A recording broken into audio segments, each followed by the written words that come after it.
আল্লাহ রাব্বুল আলামিনের দরবারে লাখ কোটি শুকর যে মহান সুবহানাহু ওয়া তাআলা আমাদেরকে দুনিয়ার অগণিত মানুষের মধ্য থেকে যাচাই বাছাই করিয়া সমস্ত কাজ কর্ম থেকে ফারাক করিয়া সর্বপ্রকার বিপদ আপদ থেকে হেফাজত করিয়া এই ফিতনা ফাসাদের জামানায় ফিতনা ফাসাদের যুগে মানুষ নেক কাজ হারাম প্রতিযোগিতায় লিপ্ত গুনাহের মধ্যে লিপ্ত এমনই ফিতনা ফাসাদের জামানায় আল্লাহ সুবহানাহু ওয়া তাআলা আমাদেরকে দয়া করে ভালোবেসে মহব্বত করে তার গোলামির জন্য প্রতি জুমার ন্যায় আজও তারই ঘর মসজিদে আসার ও বসার তৌফিক দান করেছেন এজন্য অন্তর থেকে কালিমাতুশ শুকর আদায় করি আলহামদুলিল্লাহ।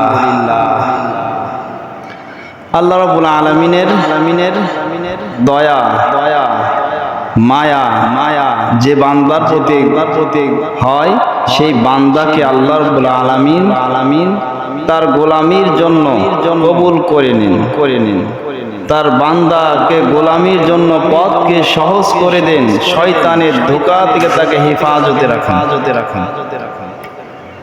কারণ মানুষের পিছনে যে আল্লাহ রাব্বুল আলামিনের সন্তুষ্টি মোতাবেক জীবন যাপন করতে চায়, আল্লাহ রাসূল সাল্লাল্লাহু আলাইহি সাল্লামের সুন্নাত অনুযায়ী জীবন সাজাইতে চায়, তার পিছনে শয়তান মৃত্যু পর্যন্ত তার পিছনে লেগেই থাকে। কিভাবে তাকে সঠিক পথ থেকে হেদায়েতের পথ থেকে তাকে গোমরাহি করা যায়। শয়তান প্রতিটা আদম সন্তানের পিছনে তাদের বিরতিহীনভাবে তারা কাজ করে যাচ্ছে। তারা মানুষকে আদম সন্তানকে গোমরাহি করার জন্য দোজখের বাসিন্দা বানানোর জন্য তাদের ফিকির সর্ব অবস্থায়। তো এই ফিকির থাকা অবস্থায় আমার আপনার যে ঈমান দুর্বল, ঈমান নিয়ে শয়তানের মোকাবেলা করার শক্তি সামর্থ্য আমাদের নাই, যদি আল্লাহ রাব্বুল আলামিন আমাদের প্রতি দয়া না করতে।